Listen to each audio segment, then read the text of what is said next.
Tired of getting ghosted after sending a proposal? Everything seemed like it was going great.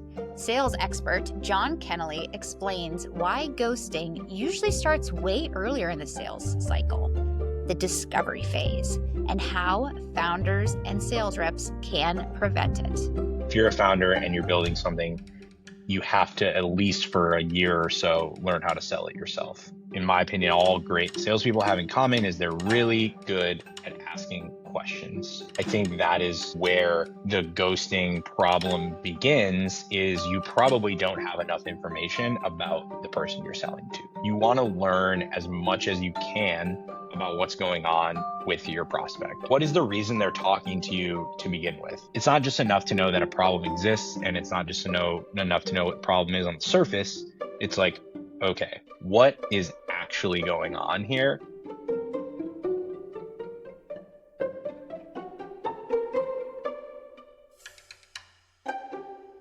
It hurts in love, but it also hurts in sales. We're talking about getting ghosted. We've met John Kennelly here before. He's the founder of I Hate Sales, and he's going to tell us all the things we might not be thinking about when we make mistakes in sales. Mistakes. Great. Chris, I hope that was on purpose. I mean, It sounded now great. how I'm going to say it. Yeah, mistakes. Let's talk about mistakes. So, yeah, if someone hasn't heard you on an episode before, give us like a little snippet about you. Yeah, fun to be chatting as always. So thanks for having me, Chelsea. So yeah, I have a business really focused around helping founders, the sales side, specifically early stage founders is where I spend a lot of my time, because I've just found that there are so many brilliant founders out there who have a great service or a great product that they've dedicated their life to. And then at some point they realize, uh-oh, I'm going to need to learn how to sell this. It's really, the kind of keys to the kingdom. If you want to build a successful business, especially if you're kind of a solo founder, you got to sell it, right? You can't take shortcuts early on. You can't just instantly hire a fractional head of sales. I actually don't do fractional head of sales work for that reason. If you're a founder and you're building something, you have to, at least for a year or so, learn how to sell it yourself. And so that's typically where I come in, is helping founders learn some of those kind of foundational sales skills. If you have a great product and you don't have sales background, it can be terrifying. Even if you're not a founder, if you're getting your first job as a salesperson, it can be terrifying. And then it can be heartbreaking. And then it can be exhilarating. There's so many emotions with sales, which is why all the feels. All of the feelings. It's a roller coaster. Up and down, for sure. Up and down. But you can make it a little bit more like this or like this as you get better. So talk about ghosting and common mistakes in sales. Yeah, so I think something that comes up a lot, and something I try to help people with, something not that I try to help them with, it just happens. People ask me about this a lot. Is I'll get an email chain forwarded to me from a client or from someone in my network who says, hey, I just sent this contract, or I just sent this proposal, and the prospect went dark, right? They said they were excited, they said they were in. It's been a week and I haven't heard from them. What should I do? Should I follow up? How should I follow up? How do I, this lead has gone cold. This conversation is ghosting me. Like, what do I do? Right. Like that's like an endless topic that comes up for founders at all stages, right? I think whether you're like in year 5 or year 1, I think it can be just something that comes up a lot. And I think the common mistake that I think a lot of founders make is they think something was wrong with that email they sent that got ghosted. Oh, I sent this email a week ago, they didn't respond. What did I do wrong in this email? More often than not, it's something you did months ago that is causing the ghosting. And I think something that, in my opinion, all great salespeople have in common is they're really good at asking questions. And I think that is where the ghosting problem begins, is you probably don't have enough information about the person you're selling to. The more you know, the better deal you're going to be able to put in front of your prospect in every way, shape, or form. You're going to be able to maximize pricing, right, and get the most value out of the customer as possible. You're going to be able to increase kind of the velocity of the conversation. If you understand timing, right, like the old adage of BANT, right? Like, BANT has been replaced by 10 other acronyms nowadays, but BANT is kind of, those of us that were selling selling software and whatnot in 2010, 2011, budget, authority, need, timing, those were kind of the key components. I think they're still very applicable. If you know all of those things, in my opinion, you'll never get ghosted, right? If you know how much someone has to spend, if you know who's in charge of making the decision, if you know why they're talking to you, and if you know when they need this problem solved, you have the full picture of what's going on, and you're going to be able to put the right solution in front of them and follow up accordingly, right? So, like, some examples here, I think that, common mistakes that are made is, you have an intro call with a customer followed by a demo. The demo goes well. They say, I love the product, send me a proposal. And you send them a cookie cutter proposal, right? Let's just say you have a product and it's, 10K a month. You send them a 10K a month proposal with a bunch of bells and whistles of all the features of your product. And you're like, yes, just in a couple days, they're going to sign up for 10K a month. Except you've completely missed the mark because you don't know the biggest problem that your solution actually solves for them, and you don't know anything about when they need that problem solved. And how about this? So if we're doing BANT and I learned BANT, I think it's so fucking easy that even if it's old school, just write it down. Budget, 100%. authority, need, timeline. Just check off if you get those basics in a call and it's going to get you way closer to a deal. 100%. The A is missed so many times. So people will go, they get excited and happy ears. They'll do the whole demo or show the whole product and leave nothing to the imagination and throw all the and just here's the proposal. And then the person says, "Oh, well, I have to show this to my boss. Oh, I have to go take this to." You have no idea how they buy, you have no idea their timeline. You're here, you've got happy ears. So if you're Happy Years is a good one. I don't think I've heard that one before, oh, but happy ears it's is terrible. awful. It'll let you down. So if you not to be like pessimistic, but if you start feeling like, "Ooh, the deal's gonna close, the deal's gonna close," don't go buy a new fancy Gucci sweater. I don't know why you want that, but don't go get a faux fur coat or whatever's hip this season Man, it's before it's it's July signed as and we paid. record this, so you're really picking things I would never buy in July. But okay, maybe these things are on sale in July. Faux fur is gonna be in and leopard's gonna be in the fall. Okay. Go figure. Yeah, if So, you say so, yeah. Well, I I don't. think it's funny that we talk about BANT. You're talking about the A being important. Like, I think you could really make an argument for like all four.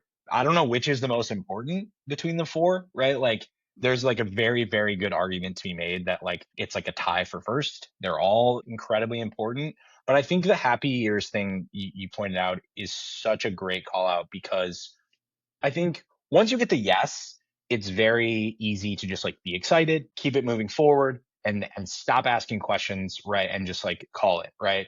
I think also people, and I'm using kind of people generally, but like your customers are gonna want you to think that they are maybe a little bit more important than they are, right? So let's say you're selling into a director of marketing, right? They are going to want you to think they've got just as much clout as the CMO or the CEO or the chief growth officer, what have you. Oh yeah, this is totally my call, right? Oh, great, I'll take your word for it, right? And then the ghosting happens, right? And the truth is, it wasn't their call, right? They want to look important, they want to make it seem like they're in charge, but they had to run it up the chain, right? So I think authority is such a great call out because the question to ask is sort of like, as you phrase it, like, how do you guys buy, right? Like, if you're selling software, it's like, hey, like, when's the last time you guys bought a new like piece of software? You just tell me how that went. Oh yeah, well, our procurement team is a nightmare. They really tie up the paperwork. Okay, now I know.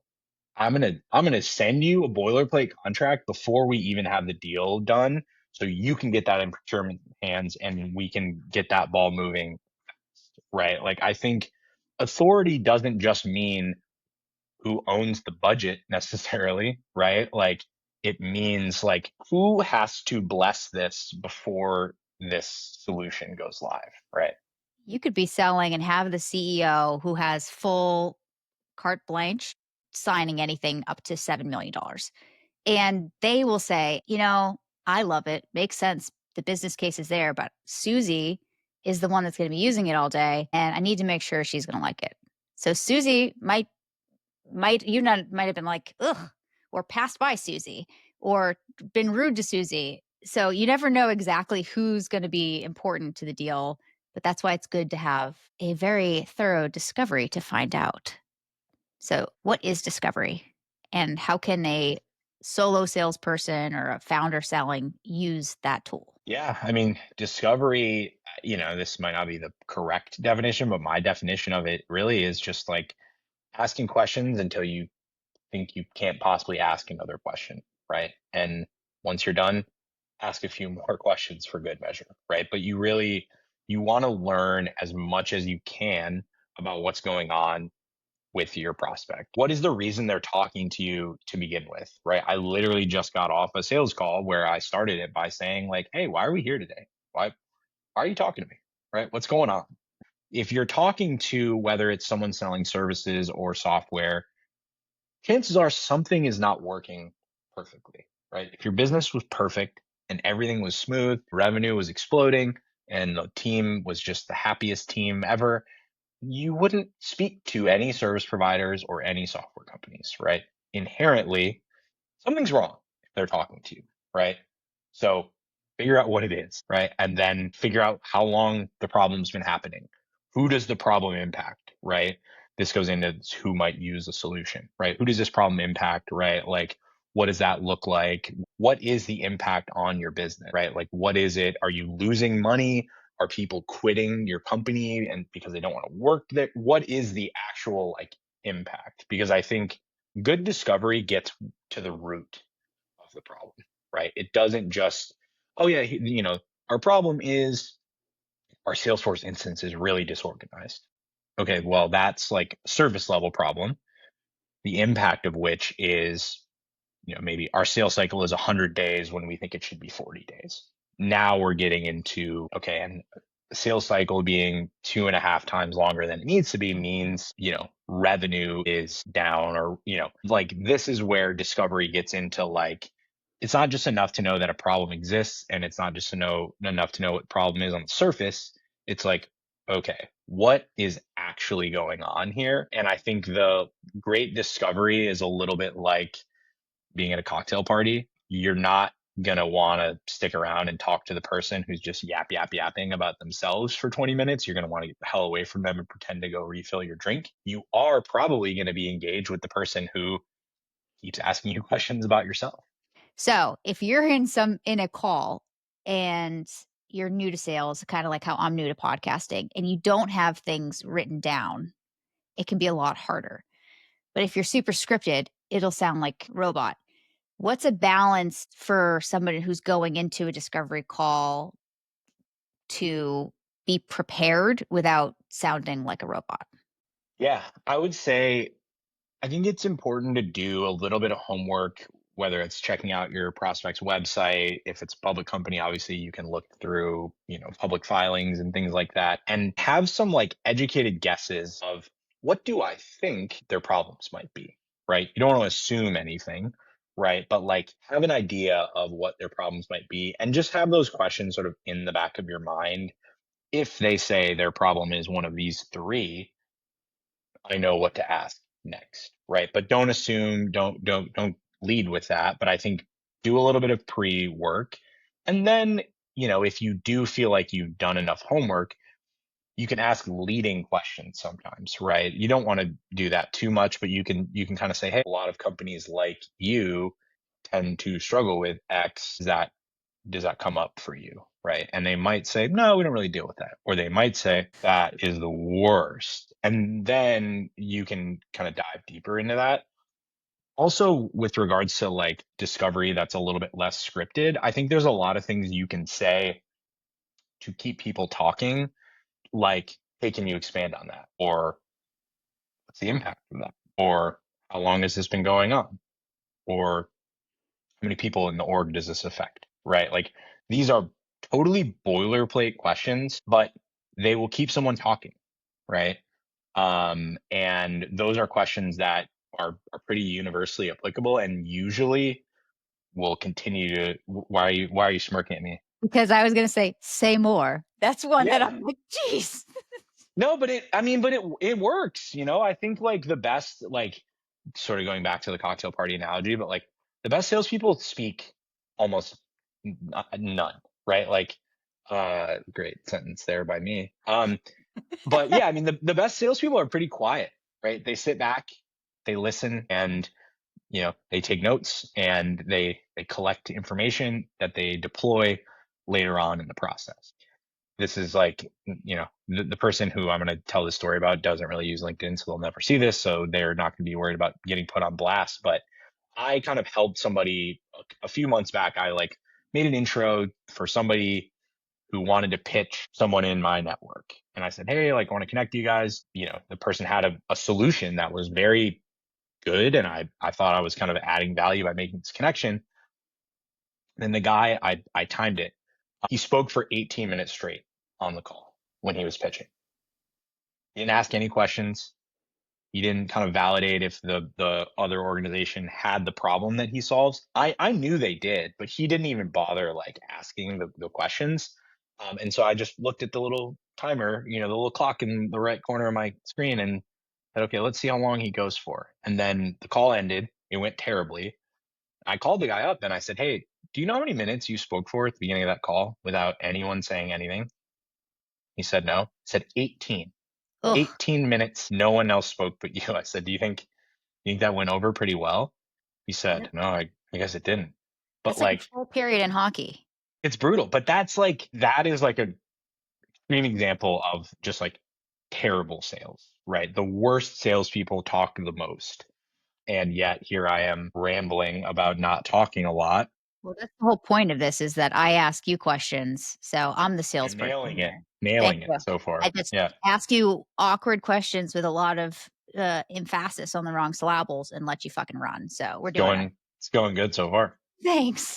If you're talking, you're likely missing point or you're not hearing things, so I usually find that people who talk the most also have the happiest ears because they can't hear the objections underneath everything.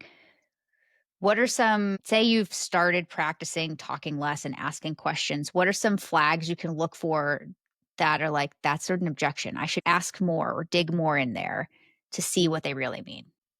So just like flags to look out for basically in Yeah, any like in sales a process. discovery call, like it's the first time talking to them, or let's start with a discovery call. You're in a discovery call. What are some flags, whether they're good or bad, that you should say, "Pay attention to that when you're the salesperson?" I don't know why it's the first one that came to mind, but I think anytime a prospect talks about turnover in their organization, people quitting, people taking different jobs, people getting fired, right? I think that is like a huge flag to ask, like, hey, if you're comfortable sharing, like you said, your CRO left last year, like, why? Right? What happened? Oh, well, you know, we missed revenue targets like year over year. And so like, you know, CEO let him go. Missed revenue targets. Like, can you say more about that? Like, was that market related? Do you think that was product related? Can you talk more about why you missed those revenue targets? Yeah, well, you know, pipeline was clogged. A lot of deals were getting stalled at the contract stage. Oh, well, like you're just pulling on a thread, right? So like company turnover, people leaving, people taking new jobs, people getting fired is like a huge one. If you hear that, ask more questions about that because if your prospect is working somewhere where people are quitting or people are getting fired, they're worried that they're next, guaranteed, right? They're worried, right, about their job security. So they're probably going to want to talk about it, right? And if they don't want to talk about it, that's fine. People are obviously not obligated to share anything, but chances are something like that is a red flag. It's top of mind. If you can position yourself as giving that person job security with whatever you're selling, that is a huge way to create urgency, create velocity. Another one I would say is like if they express or if you're selling against a competitor or against an incumbent solution, right? You know, I think the more you can learn, like I was saying earlier, if you're selling against an incumbent solution and they're talking to you, clearly they don't love it, right? If they loved it, they wouldn't even bother taking your call, right? So you already know something's not perfect, I would actually, if you know you're in a competitive selling situation, I would just go for the jugular and say, hey, let's pretend I'm selling HubSpot CRM, right? And say, hey, you're using Salesforce today, but you're on the phone with me. So why? Something must not be going perfectly. Care to share what that is, right? Don't just address the elephant in the room, right? I think a lot of times this is kind of a tangent within that topic. I think people shy away from the competitive sell, right? They don't want to talk about their competitors. But the reality is, if you are in a competitive selling situation, someone else did a lot of the work already for you, right? They validated the need for what you're selling. The incumbent did that. And now they're on the phone with you, which means the incumbent is missing the mark somewhere. Plug that gap and it's game over, right? Yeah, someone with Salesforce isn't going to rip out well, most people with Salesforce aren't going to rip out Salesforce and not replace it with another CRM. They're not going to go backwards and say, you know what, this whole CRM thing was useless. Let's Yeah, we're just just fix gonna use Google Sheets. Yeah, no. because now they've seen, okay, this kind of thing actually does help the business, but maybe this specific CRM is too expensive, or the support sucks, or sorry, Salesforce, I'm lumping you in here, or it's too hard to use. Whatever it is, what's the reason that they're taking the time to look at you today? Exactly, right? I think shying away from a competitive sell is a huge mistake, right? And I think unfortunately, if you do shy away from competition, you're kind of telling on yourself that you don't necessarily believe that you can go head to head, right? You're kind of saying, hey, I don't want to talk about my competition. I don't want to go head to head. And whether you intend to or not, you're sending a message that you don't believe in what you're selling. Yeah. I usually start with, oh, Salesforce is a really powerful tool, or whatever it is, if as long as it's not crap.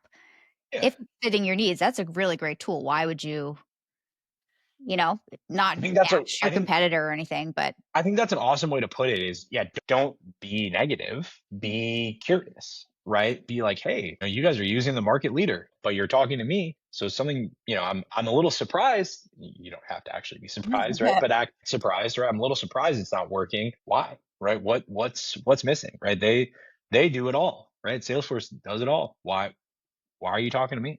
Right? Oh, well, blank, right?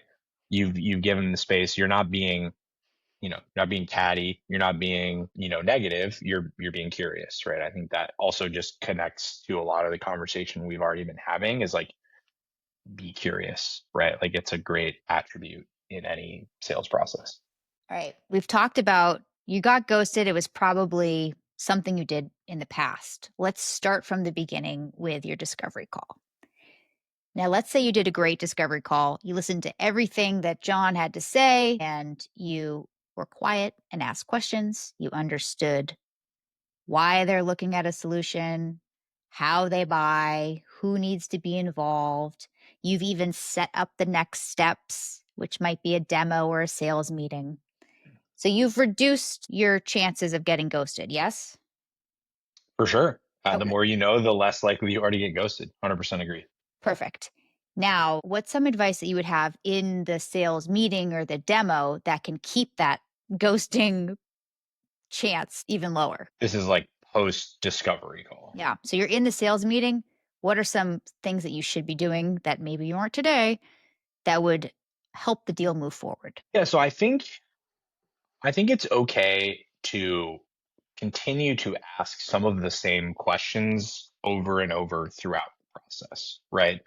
So you've done discovery, you think you understand the decision making process, right?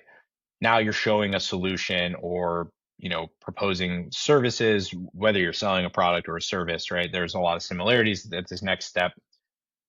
As you continue to provide your prospect more information, they might start to realize there's people that need to get brought in that they didn't know need to get brought in, right? So I would say, like, yes, it's great that you nailed discovery. Resurface some of those questions, right? If you're having a pitch meeting and you're getting towards the end of the conversation, it's okay to pause and be like, hey, I just wanted to check in.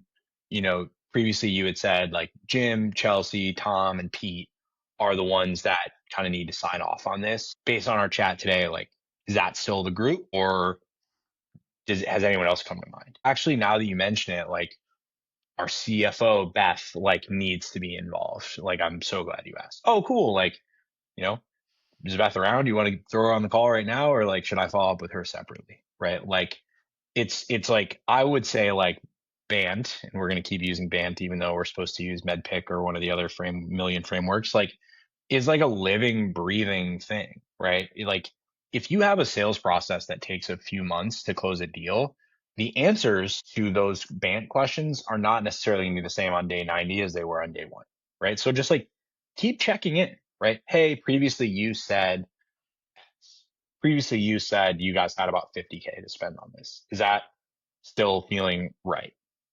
Oh, well, last quarter sucked and our budget got slashed by 20%. So we actually only have 40K now. Oh, okay. Understood.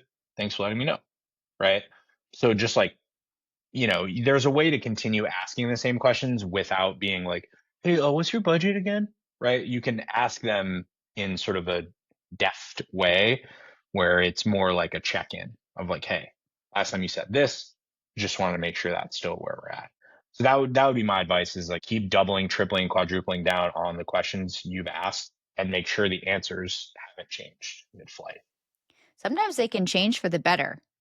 So Totally. asking again, like they might say, "Oh, we're just thinking about it maybe in a year or two when we're bigger." But as they talk to you and as you talk to them and work on a solution together, they might say, "Wow, this would be great to have next month." Or, "Ooh, we need to loop in all these people because this is actually going to help them too." So it can asking the same questions can make a little bit of urgency. Yeah, there exactly. There it cuts both ways, of course, but either way, whether it's like, okay, if budget is going up, you want to know that. If budget's going down, you want to know that one way or the other, right? And person on the other side of the conversation is running a business that is changing every day, right? It's like, oh, hey, you said the CFO was going to need to sign off on this. Like, do you want me to reach out to them directly? Do you want to introduce me? Oh, our CFO actually got fired yesterday. Oh, well, like, how do you see that affecting our conversation here? Like, is there someone else that we can loop in? I think it's like really just being present to the fact that like we're all working on stuff that's changing in real time. So yeah, just keep double checking on a lot of the questions throughout the process to make sure that the answers don't assume that things are the same today as they were 30 days ago because that's not how life works. In the demo or the sales meeting, are you going to talk more than you did in the discovery? Yeah, I think you have to, right? Ultimately, right? I think it's like, yes, I still believe like there's a way to convey what you're doing without feature dumping for 30 minutes straight. But I think, yeah, eventually you have to show, hey, this is the thing we have to sell you, right? This is the solution. This is the service. Here's some anecdotes from customers, whatever that might be. You have to prove it eventually, right? Continuing to go back to the cocktail party example, like eventually the person who's sitting there asking you questions about themselves, it becomes like a little creepy. It's like, all right, are you even a person? Can you give me something back, right? Can you tell me where you live or where you're from? Anything, right? Sweet. Yeah, like, yeah, maybe where you live is the wrong question, but like, yeah, I think eventually, right, you have to start to, it's like a give and take. Sit there and ask questions all day. They don't know what it is that you do, and you're never going to win any business that way. So yeah, I think you want to listen more than you talk, but just like throwing random numbers out there, right? Like if you talk 20% of the time in the discovery call, maybe you talk 40% of the time in the sales pitch. In the sales pitch, say you're showing the features, do you like to tie back to discovery call answers they gave you? Like, "Oh, this is, here's what it Yes. does, but remember when we talked about this is where I was saying it would solve it for you?" Yeah, I mean, honestly, like I had this experience literally yesterday when I was being sold to. I'm like debating testing out running ads on Reddit to promote my cohort because I think it's like Reddit's kind of a cool channel where I know a lot of people go to like look for answers on their business, right? And I'm probably going to try spending a few $100 on Reddit ads. So like spoke to somebody, made this a layup. This guy told him like exactly what I'm selling, exactly what I need, exactly like I gave him Bant basically because I was like I want to try these ads soon, and He just ran through the whole demo for me. And he demoed a whole bunch of stuff I don't need, right? That's a huge whiff. Now, in this case, I'm talking about spending $500 on Reddit ads, like not the highest stakes pitch ever for this guy. But that was like, to me, just like such a perfect example of what not to do, because we had 30 minutes and we ended up running over, and I did not get all my questions answered, and my campaign is still not live on Reddit. And this call could have been like 9 minutes, right? And you could I have like, signed at the end. You could be paying in under 30 minutes. yeah, well, I literally started that conversation by saying, like, this was, so we're talking on a Tuesday. This conversation I'm referencing happened yesterday on Monday.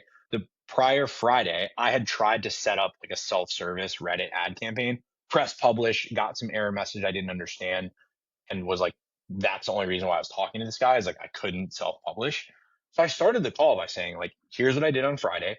I pressed publish, it didn't work. I want this campaign live. If pressing publish worked on Friday, I would already have spent hundreds of dollars on Reddit. And he heard that and then did a 30-minute demo.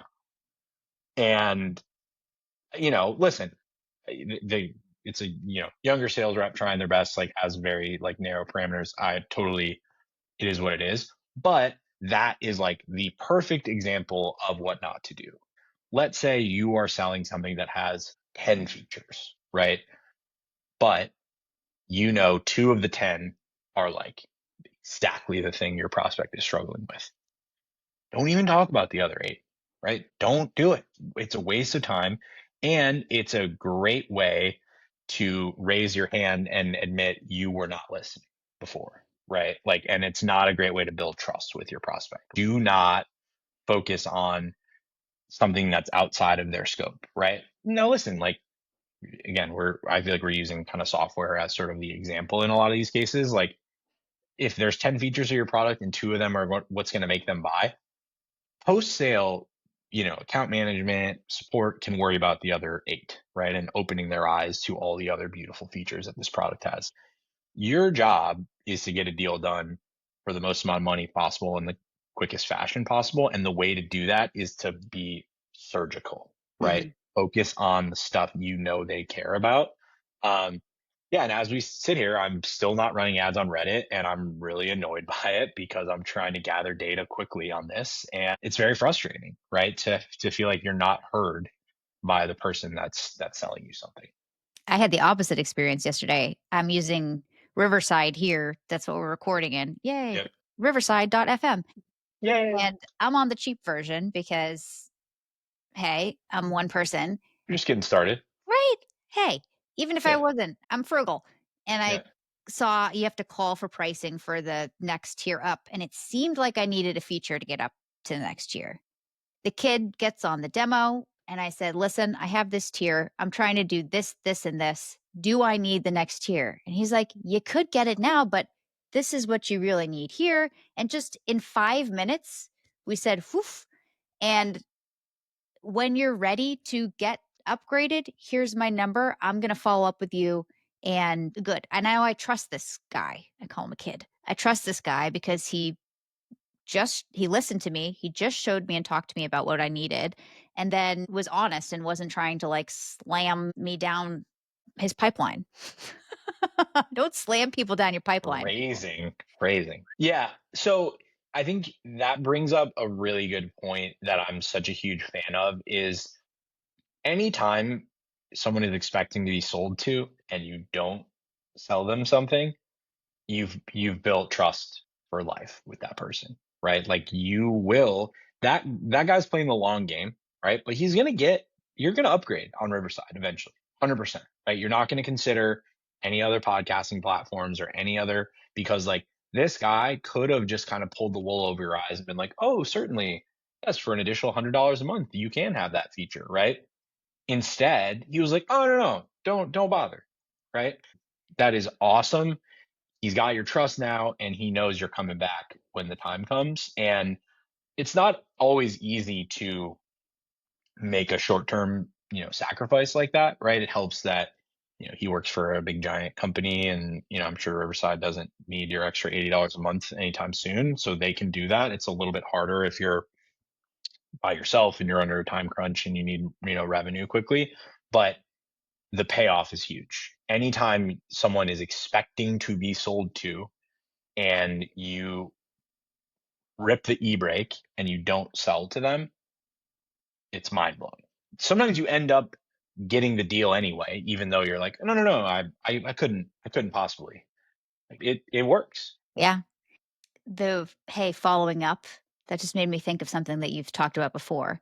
Yep. If you're sending the email or the LinkedIn message that says, "Hey, I'm just following up," after you've sent the contract, you had the demo, you sent the contract, and you're just following up.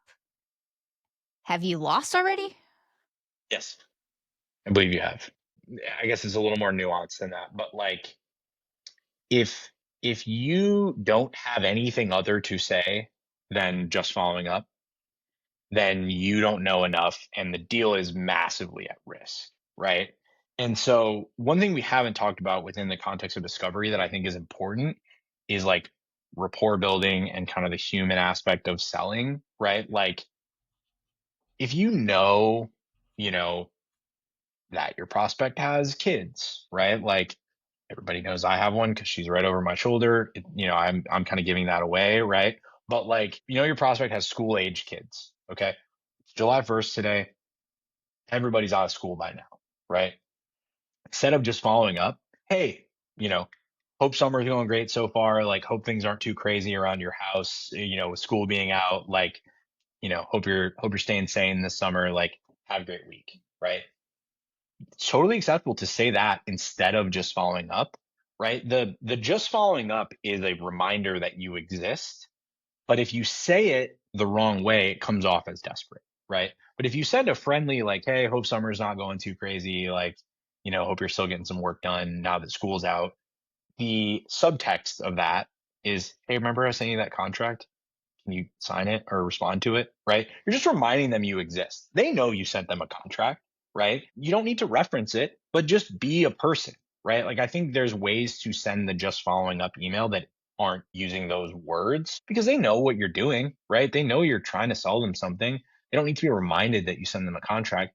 And for the love of fuck, don't ask if they got your email. Oh, just making sure you saw this. Bumping it Email to the is top. such a reliable form of communication. Yes, they got it. They saw it. Everyone sees, not if we're talking about like mass cold email, a bunch of that goes to spam, right? But like if you're in a exchange with somebody that you've been working with for a while, they got your email. They got it. They for sure got it. Don't ask me if I saw your email. I saw it and I ignored it for a particular reason, right? So like that is like the coup de grace of like bad just following up emails is the just making sure you saw this. Bumping this to the top of your inbox. No, don't do that. But you can do that without doing it, right? They'll like, hey, how's summer going? Or hey, this thing you told me, you said you had a trip coming up. Like, how was Bali, right? Like, it's fine to do that, right? Like, um, so that type of stuff is a way to do the just following up email, do the bumping this to the top of your inbox without saying it in those words. What are some things that you can do in the sales meeting to make it so you don't even need to do a just following up email? I would say setting the expectation, if you know the timing, right? Oh, hey, yeah, we need this implemented by August and, it's 30 days to implement. Okay. So then in that instance, right, be like, okay, cool. So like, if I don't hear from you guys by July 1st, like I'm going to be in touch. Does that work? Right? Let them know, right? Put the onus on them a little bit that like they owe you an answer by July 1st. And if you don't hear from them by July 1st, they can expect your name to pop up in their inbox, right? You're setting the expectation that you are going to follow up with them. You're showing that you're on top of it, that you're committed, and you're hopefully opening the door for them to come back to you before the deadline. But you're also allowing them to give you the permission to show up on July 1st, right? I would say that's a great way to do that because you've entered into this kind of verbal contract of like this is getting done by July 1st, or I'm gonna bug you, right? Like I don't even mind being like a little bit cheeky about it and being like, hey, like, you know, when should I bug you again? Right? Like when should I pop in? Right? Be self-deprecating, be a little bit like goofy, right? Be like, hey, like, you know, don't overstep, but like I know this is important to you guys. When should I be back in touch? Oh well, we do the whole team gets the week of July 4th off, so like, we won't be able to look at this until July 7th. So, great. Right. Let them dictate the timeline. And then that way you don't have to send unnecessary like bumping this, emails.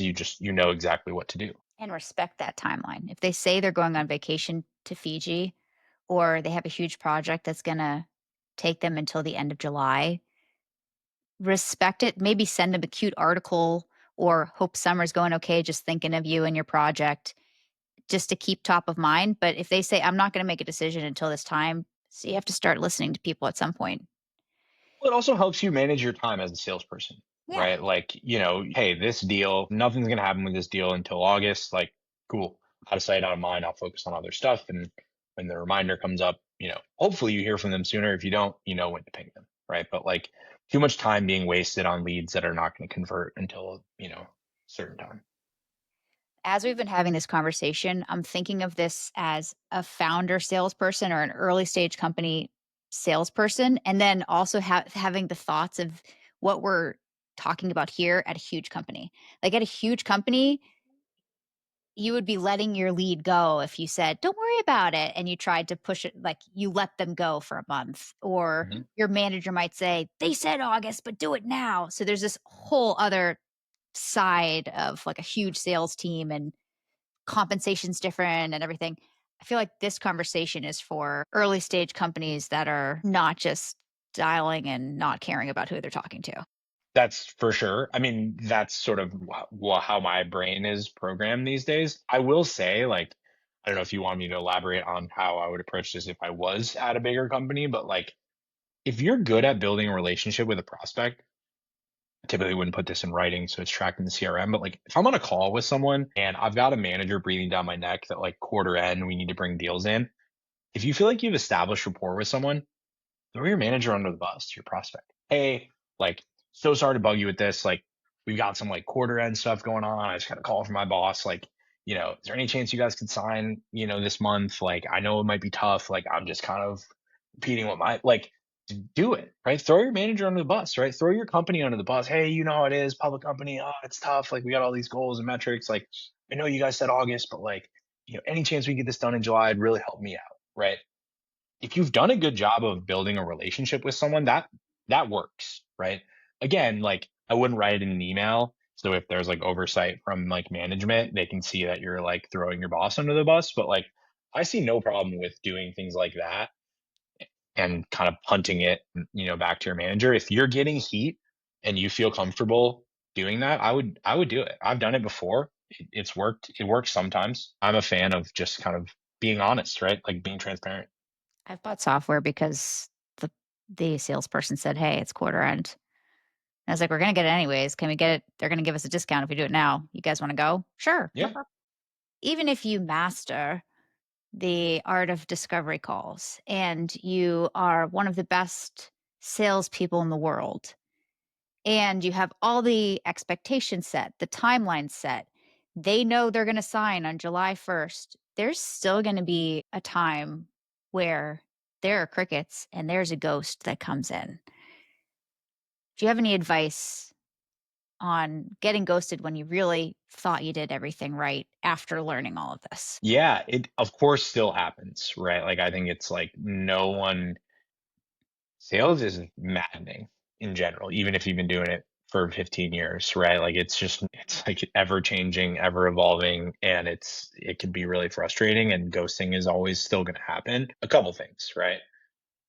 My like answer to ghosting a lot of times is just like go find some new leads. Like go get some motion in a different part of your funnel, right? Like don't like a wash pot never boils. Like don't sit there and stew over what's going on. Don't immediately go to worst case scenario, right? Go do a little bit of like cold outbound, do a little bit of lead gen work, like get some motion going somewhere else. And then if you feel like it's been so long, I have to like to bump this to the top of their inbox, then be thoughtful about it, right? Do say going back to some of the stuff we've already been talking about, right? Like ask a thoughtful question, or if an article came out about their company, send them the article. Like, hey, love this article. Like, congrats. just thinking of you guys, right? So it's like two pronged, right? It's like go try to get more business so you're not as reliant on this one ghosted conversation, but also send a like gentle follow up that is like relevant to them, because at the end of the day, like even the best salespeople are beholden to their prospects. You're at the whim of the person that you're selling to or the people that you're selling to. So it's easier said than done, right? It's easy for me to say this. I'm gonna probably jump off this and go obsess about some, people that are ghosting me in my email. Like it's human nature, but I think there's ways to make it less dramatic. So we know how you feel about that just following up. Now, I've worked with some reps who loved this templated email that was, you told me that you wanted it by July 1st, and then gives like one, two, three, like, do you still want it? Yes. Do you want it, but later? And then, no, I want to be taken off your list. Like, it's not important to me anymore. Like, really passive aggressive emails. How do you feel about those? Okay. It's not it. Yeah, I mean, I think, as you already know, I'm a big fan of analogies. Like, I think there's a lot of like similarities between like dating and sales, right? And like that would be like saying like, still like me? Like, do you want to go out? It is something I did. Like putting those thoughts in your prospect brain. I just am very against that, right? Like they're thinking whatever they're thinking, and you don't need to help them think something else, right? And like that example that you just laid out is just a great way of being like, yeah, I'm freaking out. Like that's what I would, and it's like, okay, if they're freaking out, like I was about to say yes, and now I'm like a little bit worried, like what's going on? So yeah, I would never put those thoughts in a prospect's head. Yeah, I could not be more out on I that hate those approach. emails. Yeah. I would coach folks on my team, like, do not use this email, and then still catch them using it. I'm like, do you see why it's not closing? Like, what are you Yeah. doing? Yeah. No, it's not, there's nothing good that's coming from that. You could only potentially take a win and turn it into a loss with something like that, in my opinion. No one's reading that email and being like, "Oh yeah, This guy. this guy seems awesome." No. So we've talked about different ways to set yourself up for success from earlier in the sales cycle. So that way, if you're sending out a contract, your likelihood of getting ghosted is minimized. Do you have any final tips and tricks or mindset nuggets you want to leave with folks before we go today? Yeah, I mean, I think the ultimately like the best solution to a lot of these problems is to generate more pipeline, right? Like if you have a very robust pipeline full of qualified leads, getting ghosted is less and less impactful, right? Like I think that's like at the end of the day, there's in sales, there's always going to be factors outside of your control, right? You cannot write yourself a check to pay for something. You have to get the money from somebody else, and there's 1,000 different external factors that someone's dealing with personally, professionally on the other end of the phone, right? The only antidote to getting ghosted really is just like giving yourself more at bats, right? Giving yourself more chances to win a deal. So I think that's my 2 cents there, is like you can do everything perfectly and still lose a deal, but if you have 100 leads instead of 10, you're 10 times less worried about getting ghosted. That's my 2 cents there. That's a great takeaway. What a positive spin. Abundant. Easier said than done, right? I mean, we could all be better at this, but that's the only thing you control is just how many kind of bites at the apple you get. Yeah. I feel like we could do a whole session on, all right, so how do I go get more qualified leads? 100%. This has been awesome. This is our second time hanging out together. I'm sure there will be more. And I appreciate you teaching us all how to sell better, man. Thank you. Yeah, it's always fun to chat for sure. Thanks, Chelsea. Talk to you soon.